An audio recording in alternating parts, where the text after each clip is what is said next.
ఇంట్లో ఉన్న బంగారాన్ని విడిపించి ఆ రోజు ఆన్లైన్ రేటుకే మేము కొంటాం. Sharma gold company. ఓం శ్రీ మహాగణాధిపతయే నమః. విశేషంగా 2025 ఒకటో తారీఖు ఒకటో నెల 25 అంటే మొత్తము 11 సంఖ్య అనగా లాభానికి సూచిక. 2025 9 శుభసూచికమైన సంఖ్య కనుక పూర్ణ సంఖ్యలు అవ్వడం వలన కొన్ని కోటాన కోట్ల మందులకు రెండవ సంఖ్య అంటే విక్టరీ సంఖ్య విజయానికి ధనానికి ప్రతీకాని, 9వ సంఖ్య నవగ్రహాలలో పూర్ణ సంఖ్య అవ్వడం వలన అన్నింటా విజయం పలికేటువంటి ఈ సంవత్సరం అని చెప్పి మనమందరము గుర్తుపెట్టుకోవాలి. ద్వాదశ రాశుల్లో గ్రహ గమనాన్ని ఒకసారి వీక్షింపచేద్దాం. వృషభ రాశిలో దేవగురు బృహస్పతి సంచార స్థితి, కన్యరాశిలో కేతు సంచార స్థితి, కుంభరాశిలో శని భగవానుడు సంచార స్థితి, మీనరాశిలో రాహు సంచార స్థితితో ప్రధానంగా గ్రహ గమనాలు ఈ విధంగా ఉన్నాయి. ఈ సంవత్సరము 2025 సంవత్సరంలో మే నెలలో విశేషమైన 4 గ్రహాలు కూడా మార్పు జరుగుతున్నాయి. ఇది చాలా అరుదుగా జరిగేటువంటి గ్రహ సంచార స్థితి కనుక 2025 సంవత్సరం అందరికీ యోగదాయకమైన సంవత్సరం అని చెప్పి కూడా గుర్తుపెట్టుకోవాలి. మిథున రాశి వారికి 2025 సంవత్సరంలో స్వాగతం పలుకుతూ అద్భుతమైన విజయాలు మిథున రాశి వారి సొంతం అని చెప్పి కూడా గమనించాలి. ఎందుకనగా ఈ సంవత్సరము నూతన ఆంగ్ల సంవత్సరము 25వ సంవత్సరము బుధవారం రోజు ప్రారంభమవ్వడం, అందులో ఉత్తరాషాఢ నక్షత్రంతో అవ్వడం వలన మిథున రాశి వారికి ఎన్నో ఏళ్ళుగా ఎదురు చూస్తూ ఉండబడినటువంటి సమయం కన్నా ఈ సమయం చాలా విలువైందని చెప్పి గుర్తుపెట్టుకోగలగాలి.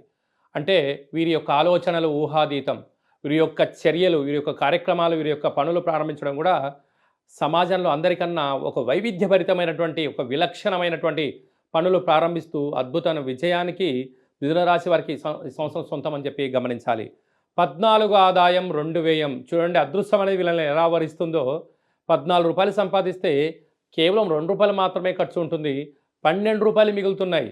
కనుక అంటే రాబోయేటువంటి 12 ఏళ్ల వరకు వీరికి తిరుగులేనటువంటి ధనపరమైనటువంటి చిక్కులు ఉండకుండా సంపాదించే సమయం ఆసన్నమైందని చెప్పి గుర్తుపెట్టుకోగలగాలి. అదే కాకుండా పునర్వసు నక్షత్రంలో పుట్టిన జాతకులకు ఆగస్టు నుంచి డిసెంబర్ వరకు ఆరోగ్యాన్ని కాపాడుకునే మానవ ప్రయత్నం చేయాలని చెప్పి జ్యోతిర్విజ్ఞానం తెలియచేస్తుంది. అదే కాకుండా ఈ మిథున రాశి వారికి సస్యాధిపతి బుధుడు, నీరసాధిపతి బుధుడు, గజాధిపతి బుధుడు, దేశాధిపతి బుధుడు, గ్రామాధిపతి బుధుడు సంపూర్ణమైన అంటే గ్రామ, రాష్ట్ర, దేశ, ప్రపంచ దేశాల యందు వీరి యొక్క వ్యాపారాలు విస్తరింపచడం కానీ, ఉద్యోగ నిమిత్తమై విదేశాలు తిరగడం కానీ అనేక రకాలమైనటువంటి అవకాశాలు మిథున రాశి వారికి రాబోతున్నాయి. కనుక ఎన్నడూ లేనంతటి అదృష్టం మిథున రాశి వారి సొంతం కాబోతుంది.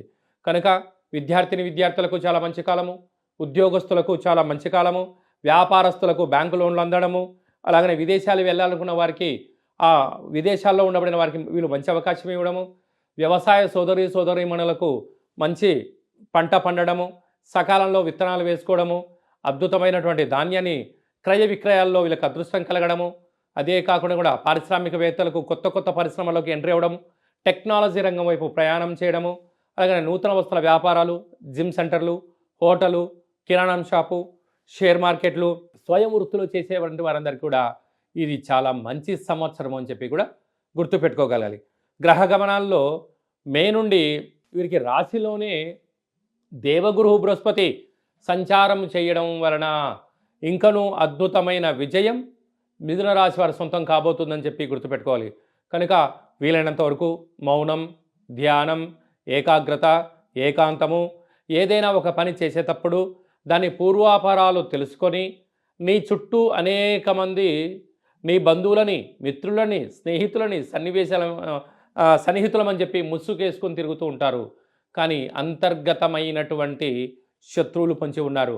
మీరేమనుకుంటారంటే వీరంతా నా వారే అని మీరు అనుకుంటారు. కానీ నీ దగ్గర ధనం ఉన్నంత వరకే వారు నీవారు. నీ దగ్గర ఎప్పుడైతే ధనం అయిపోతుంది అన్న విషయాన్ని నీకన్నా నీ చుట్టుపక్కల వారి ముందే గ్రహించి అక్కడి నుంచి చిన్నగా జారుకుంటూ వెళ్ళిపోతూ ఉంటారు. కానీ ఒక్కసారి నీ దగ్గర నుంచి వెళ్ళిపోయిన తర్వాత, నేను కాదనుకొని నీ బంధాన్ని ఎప్పుడైతే దూరం చేసుకున్న తర్వాత తిరిగి తెచ్చుకున్నావా, వారే నీకు యమపాశం అవుతారు అని చెప్పి మిథునరాశి వారు బాగా గుర్తు పెట్టుకోవాల్సిన అంశం.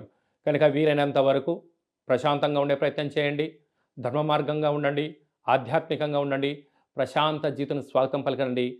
రాబోయే కాలం అంతా రాజ్య పట్టాభిషేకం మిథున రాశి వారి సొంతం అని చెప్పి కూడా గమనించాలి.